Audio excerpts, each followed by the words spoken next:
Hi guys, you are watching pharmacy Taiyab official YouTube channel and I am pharmacy Taiyab. तो आप देख रहे हैं जी first semester doctor of pharmacy का पूरा कोर्स आपके सामने है। और जो अभी तक हमने वीडियोस आप देख चुके होंगे, उम्मीद है आपने 16 वीडियोस देख ली हैं। आज हम 17वां वीडियो पढ़ने जा रहे हैं। छोटा सा क्लिप मैं आपके सामने चला रहा हूँ ताकि आपको पता चल सके कि जो आपका अपडेटेड सिलेबस है, अभी अपडेट हुआ रिसेंट फ्यू डेज अगो जब वीडियो रिकॉर्ड कर रहा हूँ, तो ये अपडेटेड सिलेबस की हेडिंग्स हैं आपके सामने और मेरे यूट्यूब टाइटल्स भी मैंने दे दिए हैं और वीडियो की नंबरिंग भी लगा दी है और एग्जैक्ट सेटिंग कर दी है आपके न्यू सिलेबस के ऊपर। तो आए हम जो है 16 वीडियो तक हम देख चुके हैं। 17वां वीडियो आज देखते हैं। माइक्रोमेरिटिक्स के अंदर ही हमने देखना है, यानी पार्टिकल साइज के साथ थोड़ी सी छेड़खानी कर रहे हैं हम। आज का हमारा कि method of particle size analysis, distribution and morphology determination, जिसमें सीविंग और माइक्रोस्कोपी वगैरह है। टाइटल आप देख चुके हैं। तो 17वां लेक्चर हम शुरू करते हैं। आज का लेक्चर पढ़ने के बाद आप किस चीज़ के काबिल हो जाएंगे? सबसे पहले पार्टिकल साइज की तारीफ और डिस्ट्रीब्यूशन आपको समझ आ जाएगी। What is particle size, what is particle size distribution, और फिर इसके अलावा पार्टिकल साइज एनालिसिस का अंडरस्टैंड करना जो है वो आप समझ जाएंगे। इसके अलावा major particle size analysis method आपको बहुत सारे समझ आ जाएंगे। प्रिंसिपल्स, प्रोसीजर और एप्लीकेशन देखेंगे, किस किस के सीविंग के, माइक्रोस्कोपी के, सेडिमेंटेशन जिसके अंदर स्ट्रोक लॉ भी देखेंगे, laser deflection, Coulter counter method, और हम आइडेंटिफाई करेंगे मॉर्फोलॉजी इवैल्यूएशन के शेप, सरफेस, टेक्सचर, पार्टिकल्स की किस तरह हम जो है वो मॉर्फोलॉजिकली इसकी शेप के हिसाब से इसको आइडेंटिफाई करते हैं जी। आए स्टार्ट करते हैं। Why the particle size analysis need, के पार्टिकल साइज की हमें जरूरत क्यों पेश आती है? पार्टिकल साइज एनालिसिस जरूरी होता है क्योंकि ये इफेक्ट करता है हमारे डिसोल्यूशन रेट को। जो टैबलेट अंदर जाएगी वो डिसोल्यूशन रेट, सस्पेंशन का पाउडर जो है वो जो डिफरेंट फार्मूलेशंस हैं उसके अंदर डिसोल्यूशन रेट जो है वो पार्टिकल साइज की वजह से हो रहा होता है। बायोअवेलेबिलिटी यानी ब्लड तक मेडिसिन पहुंचने के अमल पार्टिकल साइज पे डिपेंड कर रहा होता है। पाउडर की फ्लो प्रॉपर्टी, पाउडर की जो है मिक्सिंग की प्रॉपर्टी, ये भी पार्टिकल साइज पे मुश्तमिल होता है। टैबलेट को जब कंप्रेस करते हैं, कैप्सूल को फिल करते हैं, सस्पेंशन की स्टेबिलिटी, मतलब सस्पेंशन सस्पेंड हो रहा है नहीं हो रहा, सेडिमेंटेशन यानी कि उसकी सस्पेंशन कैसे अवॉइड की जा सकती है, ड्रग की यूनिफॉर्मिटी या डोज एक्यूरेसी को इंश्योर करना पार्टिकल साइज पे डिपेंड करता है। और इसके अलावा इनहेलेशन एंड डेपोजिशन जो है हम फार्मूलेशन बनाते हैं वो भी पार्टिकल साइज पे डिपेंड करता है। सरफेस एरिया, पोरिसिटी, स्टेबिलिटी, ये सारे का सारा इतने सारे फैक्टर जो है पार्टिकल साइज पे डिपेंड कर रहे हैं। तो हमें फिर पार्टिकल साइज एनालिसिस अगर हम आएगा तो हम उसका पार्टिकल साइज मालूम कर सकेंगे कि कितना कम या कितना ज्यादा या कितनी हमारी फॉर्मुलेशन के अकॉर्डिंग इसका पार्टिकल साइज है या नहीं है। सो हमारे लिए ये एक क्वालिटी एट्रीब्यूट है। क्रिटिकल क्वालिटी एट्रीब्यूट का क्या मतलब होता है कि ऐसी चीज जिसकी बुनियाद पे हमारी प्रोडक्ट की क्वालिटी डिफाइन होती है। सबसे पहले पार्टिकल साइज क्या होता है कि मेजरमेंट ऑफ पार्टिकल डिमेंशन, ये आमतौर पर डायमीटर और इक्विवेलेंट डायमीटर के तौर पे जो है वो हम इसको मेजर करते हैं। यानी कि पार्टिकल की डिमेंशन को मापने के नाम मापते हैं ना, उसको कहते हैं पार्टिकल साइज, कि भी कितने जो है वो डायमीटर है पार्टिकल का या इक्विवेलेंट डायमीटर, बाद हम टर्म इस्तेमाल कर लेते हैं। पार्टिकल साइज डिस्ट्रीब्यूशन, डिस्ट्रीब्यूशन जब आ गया तो हम पोर्शन की बात करेंगे कि हमारे पास जो एक मिक्सचर मौजूद है उसके अंदर कितने कितने पोर्शन मौजूद हैं। मतलब लेट्स सपोज हम कहेंगे जी 100 माइक्रोमीटर वाले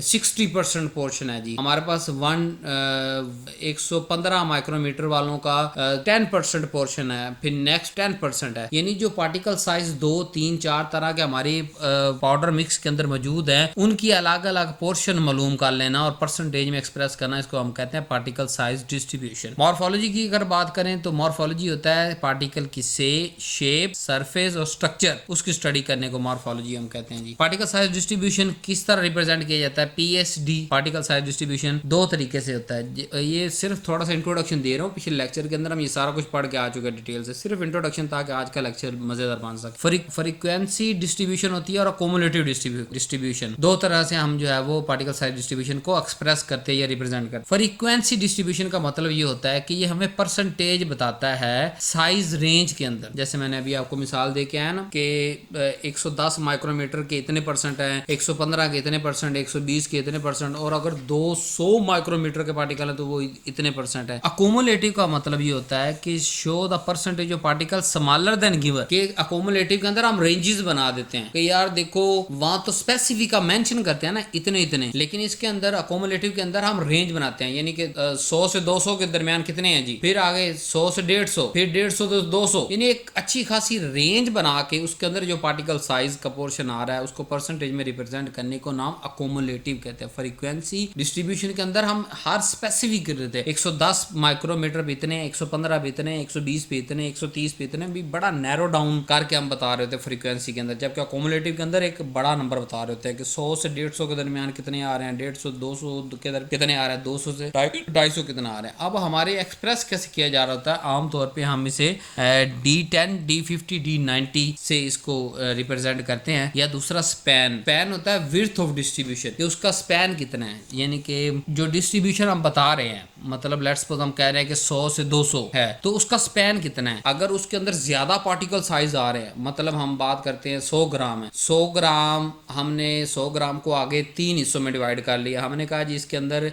50 से 100 माइक्रोमीटर की एक रेंज है, 100 से 150 है और 150 से 200, 3 रेंजेस आ गए हमारे अंदर। अब हम बात करते हैं कि D90 का ये मतलब है कि 90% पार्टिकल, अगर हम D90 बताते हैं 100 माइक्रोमीटर पे, तो उसका मतलब कि इस पूरे पाउडर के 90 पार्टिकल्स ऐसे हैं, ये 90% पार्टिकल ऐसे हैं जो इस रेंज में आ रहे हैं। फिर उसके बाद आगे 5 यानी कि 100 से 150 के दरमियान लेट्स सपोज हम 10 कर देते हैं कि 10% इसके अंदर मौजूद है, ठीक है। इस तरह ये परसेंटेज के अंदर हम इसको बताते हैं कि D10 D50 D90, मतलब 10 का मतलब क्या कि 10% particle smaller than this size, जिस साइज पर हम स्टॉप लगा रहे हैं उससे कम कितने हैं, 10% है। 50 का मतलब कि जो 50% पार्टिकल और स्मॉलर यानी मीडियम साइज अगर निकालना है तो D50 मालूम कर लेते हैं कि यार 50% इसके पार्टिकल किस रेंज में आ रहे हैं। हम कहते हैं 50% इसके आ रहे हैं 50 से 150 के दरमियान, ठीक है, तो वो उसका जो है वो D50 आ जाएगा। D90 का मतलब ये है कि और हम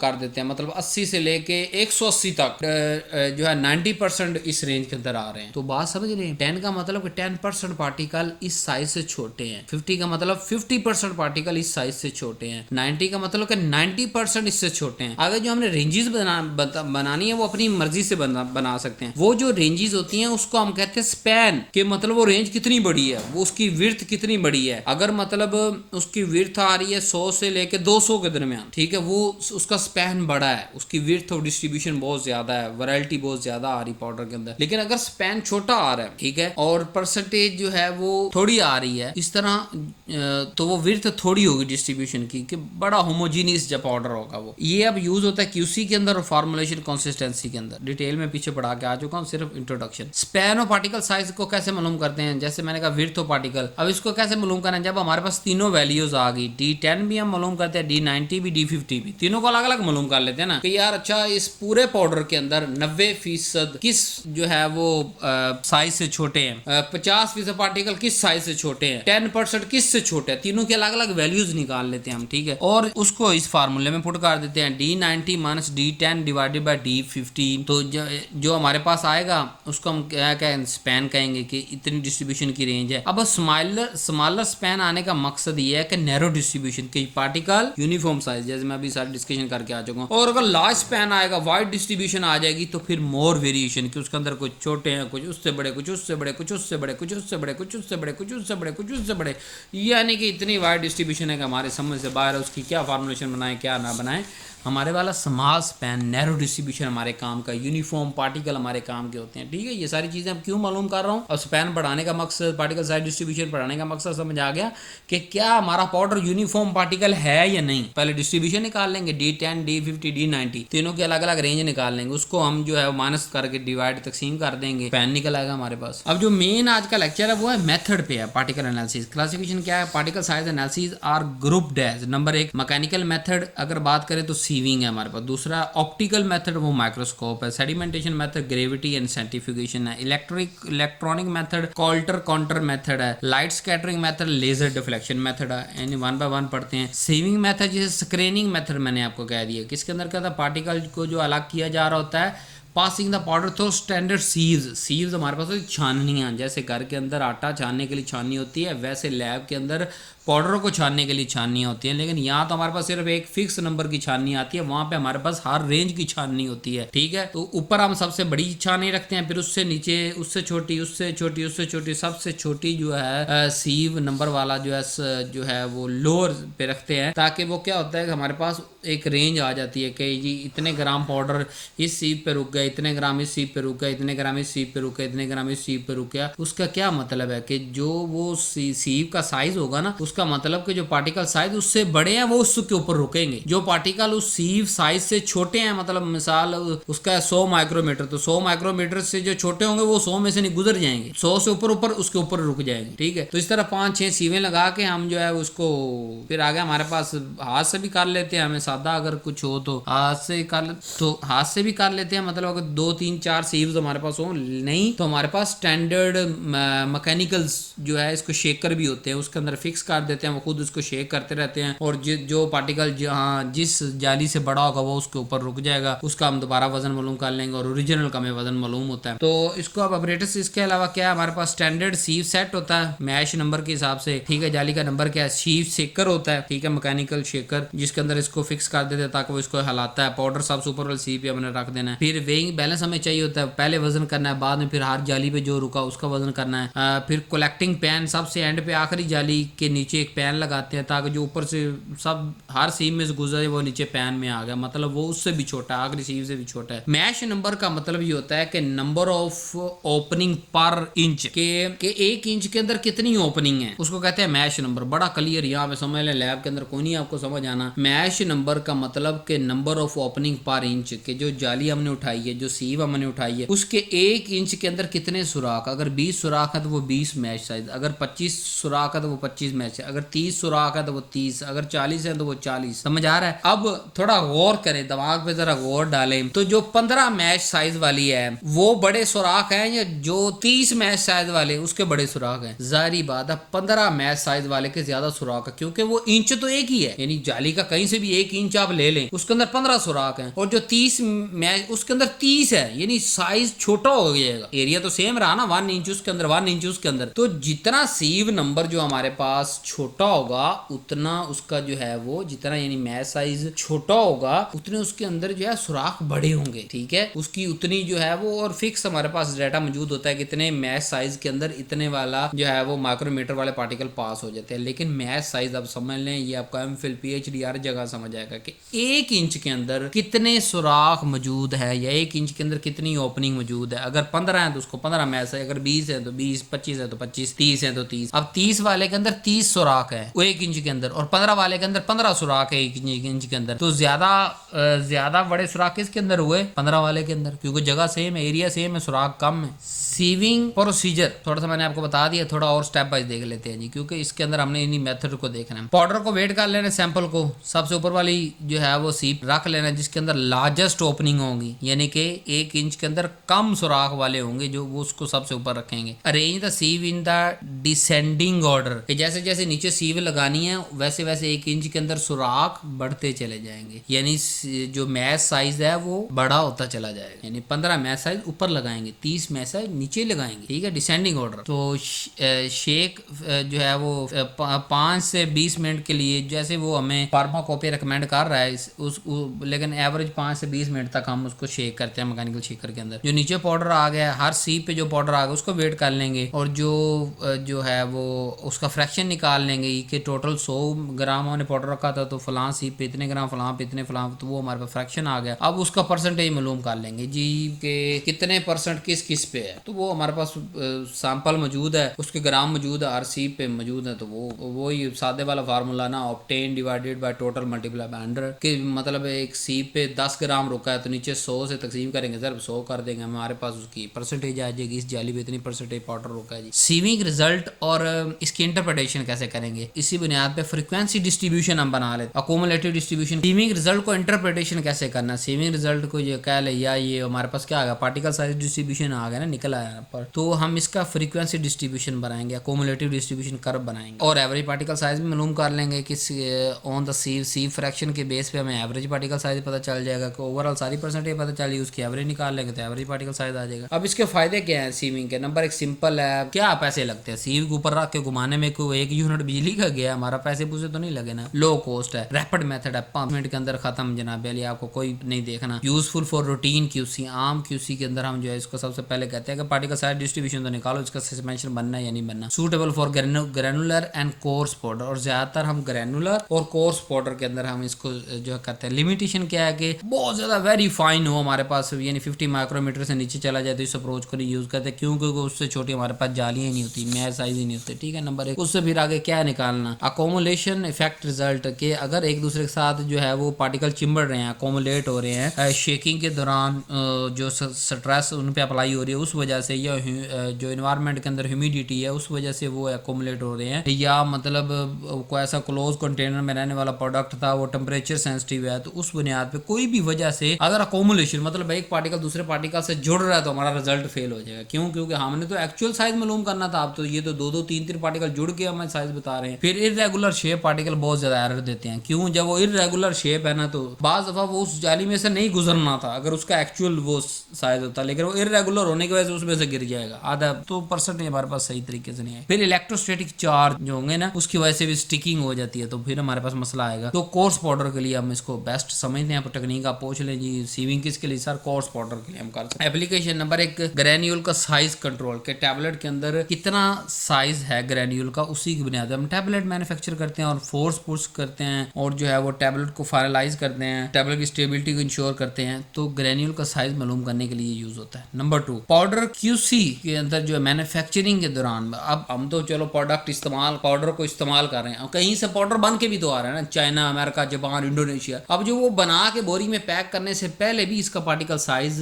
मालूम करेंगे और मालूम करके उस बोरी के ऊपर लिख देंगे जी इतना इसका साइज है, तो वहां क्यूसी क्या चेक करेगी एज ए मैन्युफैक्चरिंग के तौर पर। और एवेल्युएशन ऑफ कोर्स पाउडर के लिए तो फिर ये जरूरी है, फिर पाउडर को क्लासीफाई करना है कि ये कोर्स है भी या फाइन है, मतलब अगर सारे का सारा पूरी सीब में से निकल गया और आखिरी सीब में से 50 माइक्रोमीटर भी नीचे जाना तो फिर हम कहेंगे यार ये तो फाइन पार्टिकल है, तो इसका क्या करना है। नेक्स्ट मेथड आ गया माइक्रोस्कोपी, ये मॉर्फोलॉजिकल स्ट्रक्चर बताएगा और साइज एनालिसिस भी हम करेंगे इस बने। प्रिंसिपल क्या है जी, particle size measured by direct observation, क्या हम अपनी आंखों से ऑब्जर्व करते हैं माइक्रोस्कोप के नीचे और एक कैलिब्रेटेड स्केल के तहत उसका जो है वो साइज मालूम। टाइप 3 तरह की होती है, ऑप्टिकल माइक्रोस्कोप है, पोलराइज्ड लाइट माइक्रोस्कोप है जिसको क्रिस्टल माइक्रोस्कोप भी कहते हैं, ये स्कैनिंग इलेक्ट्रॉन माइक्रोस्कोप SEME जो है ये सबसे एडवांस है, स्कैनिंग इलेक्ट्रॉन माइक्रोस्कोप ये भी यूज होती है। माइक्रोस्कोप प्रोसीजर क्या होता है कि हम पाउडर ले लेते हैं सैंपल को स्लाइड पे और जो है वो ये प्रोसीजर पता क्यों पढ़ा रहा हूँ, ये आपके सिलेबस के अंदर शामिल हैं, ये टेक्निक्स आती हैं पेपर के अंदर, write a note on the microscopic method of for micrometrics या पार्टिकल साइज डिस्ट्रीब्यूशन, तो इसलिए छोटे छोटे स्टेप बना के टाइप बना के आपको लिख रहा हूँ, समझा रहा हूँ ताकि आपको वहाँ सवाल अटेम्प्ट करने में परेशानी ना हो। नहीं तो मैं भी एक स्लाइड के अंदर सारा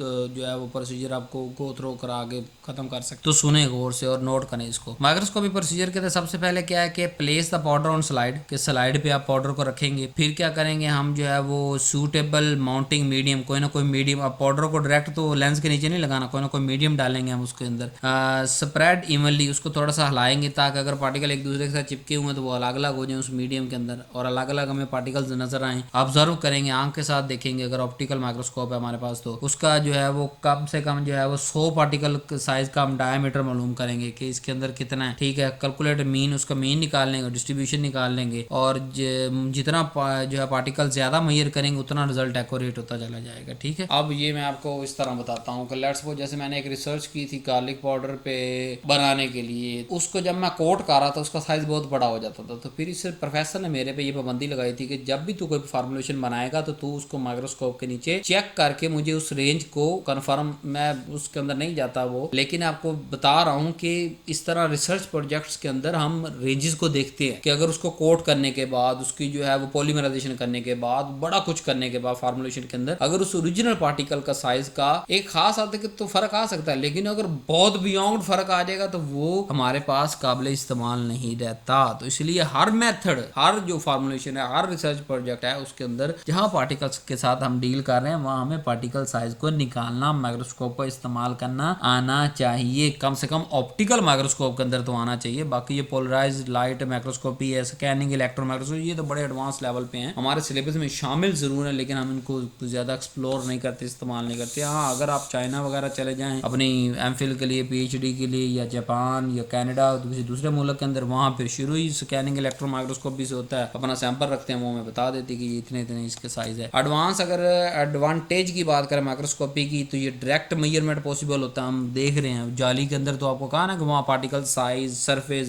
जो बड़ी अजीबोगरीब साइज छोटा बड़ा हो सकता है, लेकिन यहाँ अगर पार्टिकल डिंगा टेढ़ा इर्रेगुलर है यानी उसकी शेप सरफेस वो हम ऑब्जर्व कर सकते हैं, ठीक है। नंबर 2, क्रिस्टलाइन या मॉर्फस यानी क्रिस्टलाइन रिपीटिंग पैटर्न है, हमें नजर आ जाएगा अच्छा इसका रिपीटिंग रोटेटिंग पैटर्न आ रहा है, अमॉर्फस उसकी ऑब्जर्वेशन कर सकते हैं कि यार ये क्रिस्टलाइन है या अमॉर्फस स्ट्रक्चर है इसका। इसके अलावा small particle, very small particle के लिए माइक्रोस्कोप की तरफ शिफ्ट होते हैं, सीविंग कोर्स के लिए याद रखना है। लिमिटेशन अब इसकी क्या है कि ये टाइम कंज्यूमिंग बड़ा है, खपखपिया बड़ा है इसमें और जो है वो ऑपरेटर जो है वो बाइसनेस भी हो सकता है, मतलब वो 10 कल को रीडिंग ले और हमें कहे हमने 100 ले ली, बाइसनेस तो आ गई ना, ऑपरेटर पे डिपेंड करता था। लेकिन जब वो अगर पिछले मेथड की अगर हम बात करें जो था मैकेनिकल सीविंग का, तो सीविंग के अंदर तो कोई बाइसनेस नहीं आई, तो वो तो मशीन ने हला देना, जहां तक वो पार्टिकल साइज वो चला जाना है। तो यहाँ ये मसला भी आ सकता है, लिमिटेशन। तो फिर next, sample must be dispersed, क्योंकि हम मीडियम डाल रहे हैं, तो अगर उसके अंदर डिस्पर्स्ड ही नहीं हो रहा, ठीक है, तो अलग अलग ही नहीं हो रहा, हमें नजर ही नहीं आ रहा, तो माइक्रोस्कोप इस्तेमाल नहीं कर सकते। और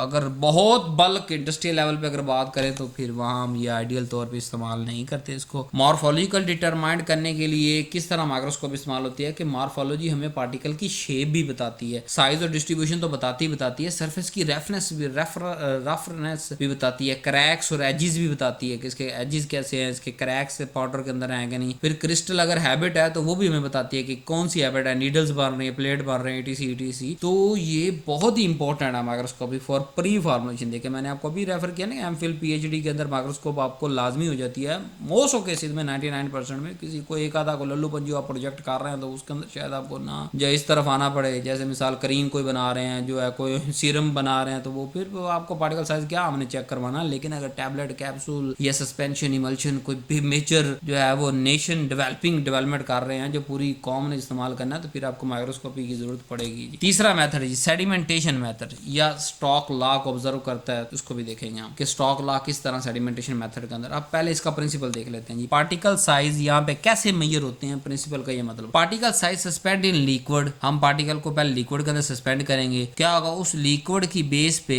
उस लिक्विड के अंदर जब पार्टिकल साइज जाएंगे तो हर चीज पे ग्रेविटी लग रही है। 9वीं 10वीं के अंदर हमें फिजिक्स के अंदर पढ़ाया जी, बंदे पे भी ग्रेविटी लग रही, उसकी जूती पे भी लग रही, हर चीज पे लग रही। तो जो पार्टिकल हमने उस लिक्विड के अंदर डाले उस पे भी ग्रेविटी लगेगी, वो ग्रेविटी उसको सेटल डाउन करेगी, ठीक है। अब सेटल डाउन दो तरीके से होगा, जो भारी पार्टिकल होगा वो भाग के हो जाएगा, और जो स्मॉल पार्टिकल होगा वो Aahista Aahista slowly settle down होगा। तो जब सेटलिंग ऑफ पार्टिकल की बुनियाद पे स्मॉल या लार्ज पार्टिकल्स को हम अलग अलग कर सकते हैं, हम उसको फाइंड कर सकते हैं। अब ये सारे का सारा मेथड स्टॉक लॉ पे डिपेंड करता है। स्टॉक लॉ की अगर क्वेश्चन की बात करें तो ये हमारे पास है V = 2 R² × ρP - ρm × close G / 9 जो है वो ईटा। और कौन कौन सी चीजें हैं, V हमारे पास यहाँ सेडिमेंटेशन वेलोसिटी के पार्टिकल किस वेलोसिटी पे सेटल हो रहा है वो हमने फाइंड करना है, तभी हम लार्ज और स्मॉल पार्टिकल, अगर किसी की वेलोसिटी ज्यादा है तो वो लार्ज है और किसी की वेलोसिटी कम है वो स्मॉल है। तो इसको मालूम करने के लिए हम क्या करेंगे, पार्टिकल का रेडियस ले लेंगे, R ले लिया, फिर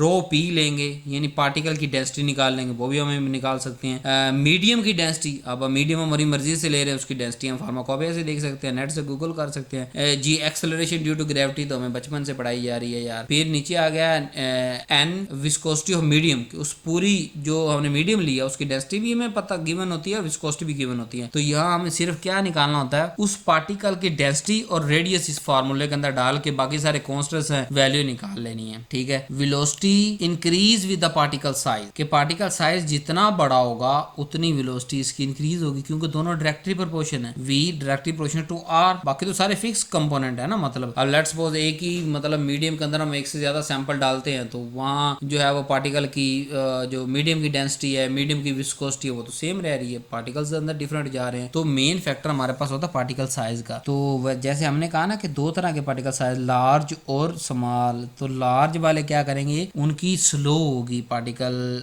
जो वेलोसिटी है स्लो होगी, और जो लार्ज वालों की होगी, जो जिनकी वेलोसिटी लार्ज होगी उनकी क्या होगा, पार्टिकल साइज ऑटोमेटिकली बड़ा होगा। अब मेथड ऑफ एनालिसिस किस तरह हम इसको यूज करते हैं, दो तरीके से। नंबर एक हमारे पास आता है जी एट रिसेंट पिपेट मेथड के withdraw all the sample on specific time measure the concentration versus time, के हम जो है वो हम उस मीडियम के अंदर डाल दिया ना हमने कि हर एक खास टाइम के बाद उसके बॉटम से सैंपल लेते रहे, जो सेटल हो रहा है उसको होने दो, जो नीचे सेटल हो गया उसको तो कम से कम पिपेट से उठा लो हम, ठीक है। और उसकी फिर कंसंट्रेशन वर्सेस टाइम कर्व बनानी है कि इतने टाइम में इतनी इसकी कंसंट्रेशन, इतने टाइम में इतनी कंसंट्रेशन, इतने टाइम में इतनी कंसंट्रेशन, ताकि हमारे पास एक प्रॉपर चार्ट बन के तैयार हो जाए और हमें पार्टिकल साइज और पार्टिकल साइज डिस्ट्रीब्यूशन दोनों का पता चल जाए। हाइड्रोमीटर भी मालूम होता है कि measure the density change of suspension use for fine particles. अगर बहुत ज्यादा फाइन पार्टिकल्स है तो वो तो सारे के सारे सिर थल्ले दे जाएंगे, ठीक है। तो वहाँ क्या करेंगे हम, वहाँ सस्पेंशन की जो डेंसिटी चेंज हो रही है उसको मेजर करने के लिए हाइड्रोमीटर का इस्तेमाल करेंगे। अब इसका एडवांटेज क्या है सेडिमेंटेशन का, ये फाइन पार्टिकल्स के लिए भी यूज होता है, ठीक है। और सस्पेंशन के लिए स्पेशली, सस्पेंशन के अंदर क्या होता है, हम सेडिमेंटेशन ही मालूम कर रहे थे, तो सस्पेंशन के लिए मेथड बेस्ट है उनके पार्टिकल साइज को हमें उसकी आप कह सकते हैं सेडिमेंटेशन रेट वर्ड यूज करते हैं हम सेडिमेंटेशन रेट को मालूम करने के लिए कि अगर यार, और फिर हमारे सस्पेंशन के अंदर साथ साथ आप ये भी पढ़ते हैं, चलो फिजिकल फार्मेसी के अंदर मैकेनिज्म प्रिंसिपल तो पढ़े हैं, लेकिन इसको आगे शूटिंग के साथ कनेक्ट करें कि जब हम सेडिमेंटेशन रेट निकाल रहे हैं तो क्यों निकाल रहे हैं, हम सस्पेंशन की स्टेबिलिटी मालूम कर रहे हैं कि जितना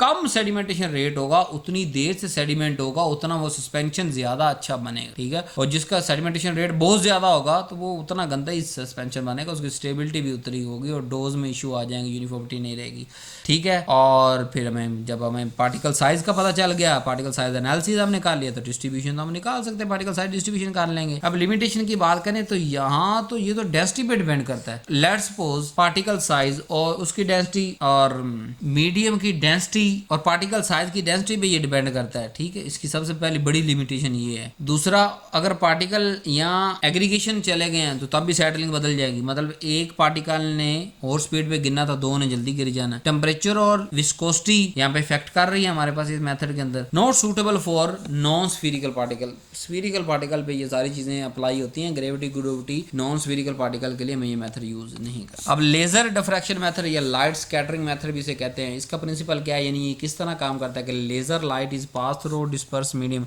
कि डिस्पर्स पार्टिकल्स के जो है laser light is pass through disperse particle के पार्टिकल के अंदर से जो है वो लाइट उसको गुजारते हैं। लाइट पार्टिकल क्या करेंगे, वो लाइट को स्कैटर करेंगे स्मॉलर एंगल पे, ठीक है। और स्मॉल पार्टिकल क्या करेंगे, उस लाइट को स्कैटर करेंगे लार्जर एंगल, ठीक है। लिहाजा उस एंगल की बुनियाद पे हम पार्टिकल का साइज मालूम कर लेंगे कि अगर स्मॉलर एंगल पे लाइट स्कैटर हो रही है तो इसका मतलब लार्ज पार्टिकल मौजूद है, और उसकी परसेंटेज भी हमारे पास निकल के आ जाएगी कि इतनी परसेंटेज जो है वो सैंपल के अंदर मौजूद है जिसने लाइट को स्मॉल एंगल पे रिफ्लेक्ट किया, और इतनी परसेंटेज मालूम है जिसने लार्ज एंगल पे किया, ठीक है। ये इंस्ट्रूमेंट कैलकुलेशन होते हैं पार्टिकल साइज डिस्ट्रीब्यूशन के, हमें इंस्ट्रूमेंटेशन कैलकुलेट करके बताता है। इसके एडवांटेज की बात करें तो बड़ा फास्ट है, एक्यूरेट है, क्योंकि सारा काम मशीनरी खुद कर रही है, एंगल खुद नोट कर रही है, हर चीज खुद एक्यूरेट तो होगा ना, बेचारा फास्ट भी होगा। और मेजरमेंट रेंज भी हम वाइड मेजरमेंट का रेंज कर सकते हैं, क्योंकि जब हम खुद मालूम करते हैं तो फिर हम थोड़ी सी रेंज उस हिसाब से रखते हैं, उसने तो फिर हर पार्टिकल को अलग अलग कर दिया ना फिर, ठीक है। तो कंप्लीट जो है वो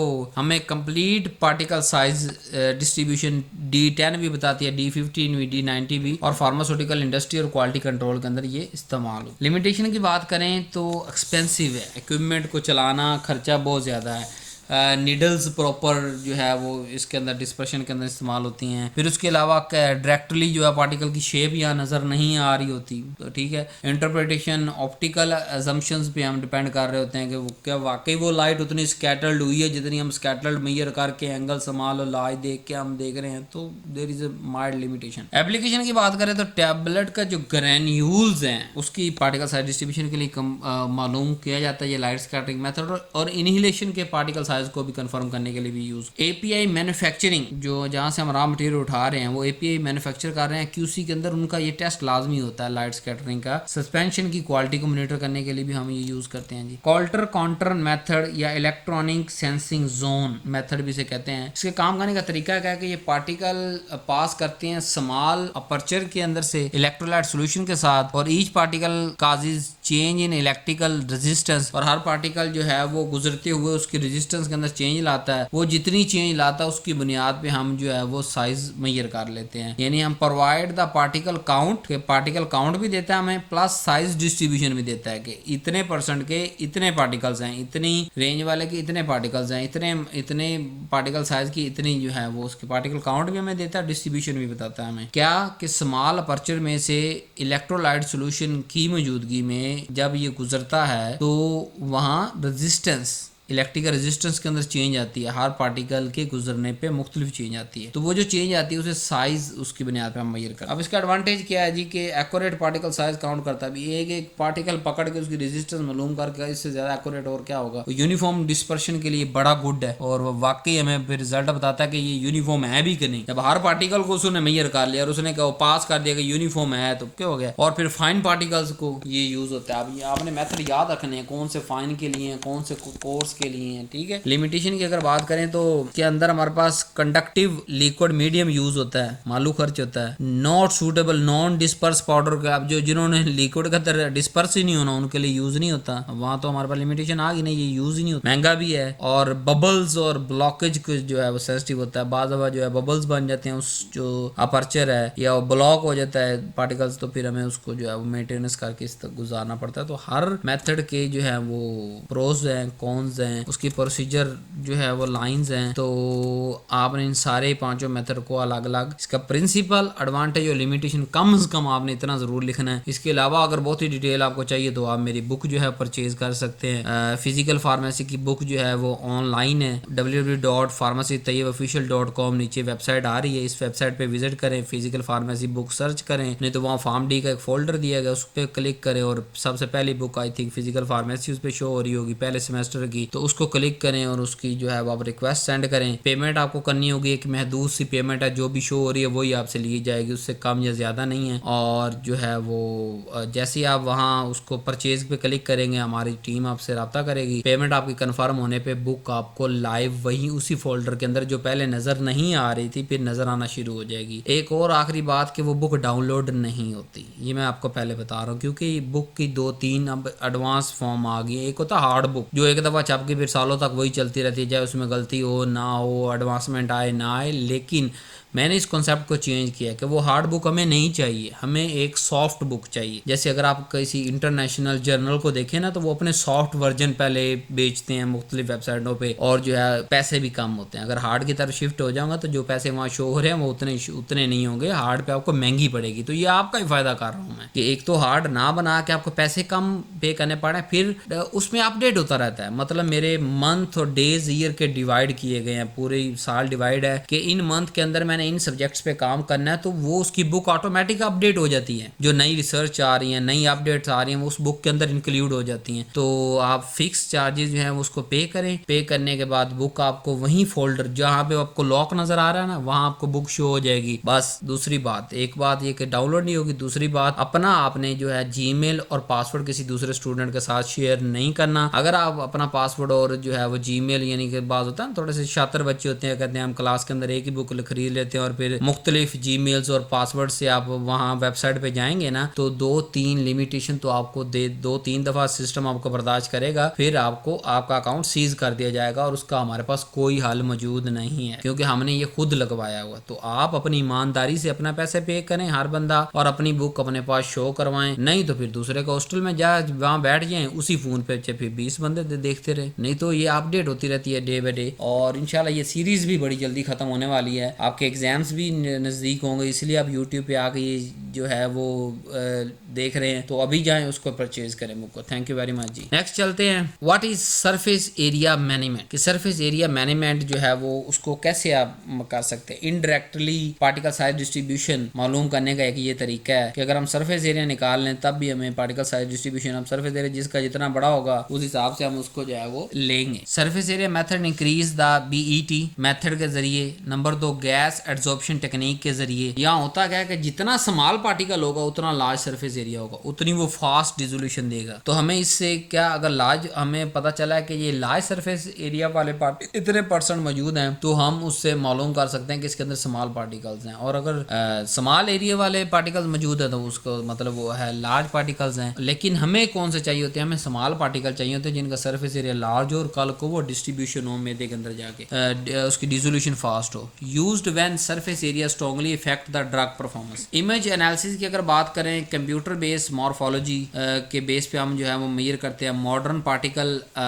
analysis include digital imaging plus software हम मुख्तलिफ यूज़ करते हैं जो कि ऑटोमेटिकली साइज बताते हैं, शेप फैक्टर्स भी बताते हैं, एस्पेक्ट रेशियो भी बताते हैं, राउंडनेस भी बताते हैं, रफनेस भी बताते हैं और एडवांस इंडस्ट्री जो है वो एवेल्युएशन के अंदर इस्तेमाल होते हैं। अब इस स्लाइड पे आप आके कहेंगे कि सर आपने हमें फिर वो पीछे वाले 5 मेथड क्यों पढ़ाए हैं अगर इतना एडवांस आ चुकी है, लेकिन इतना एडवांस हर कंट्री के अंदर मौजूद नहीं है। यही कह रहा हूँ रिसर्च बेस्ड प्रोजेक्ट क्या होता है कि आपको अपडेट दे रहा हूँ मैं कि हम अगर माइक्रोस्कोप से पार्टिकल गिन रहे हैं, हम सीप साइज से गिन रहे हैं, तो ज़रूरी नहीं कि पूरी दुनिया सीप साइज से गिन रही है। उनके पास ऑटोमेटिकल डिजिटल जो है इमेजिंग और जो है वो सॉफ्टवेयर मौजूद है जिससे वो ऑटोमेटिकली ये सारी चीज़ें मालूम कर रहे हैं। मॉर्फोलॉजी डिटर्मिनेशन की अगर बात करें, इसके अंदर से शेप, टेक्सचर और सरफेस हम मालूम करते हैं। तो कैरेक्टरिस्टिक्स कौन से मॉर्फोलॉजिकली हमारे पास मॉर्फोलॉजिकल मेन कैरेक्टर होते हैं particle size, surface texture, porosity, aggregation tendency and crystal habit. These determine the flow, mixing and compaction. इनकी बुनियाद पे 3 मेन चीजें, और तो बहुत सारी चीजें डिपेंड कर रही होती है लेकिन 3 मेन चीजें हमारे काम की। सबसे पहले पार्टिकल फ्लो। अब बार बार कह रहा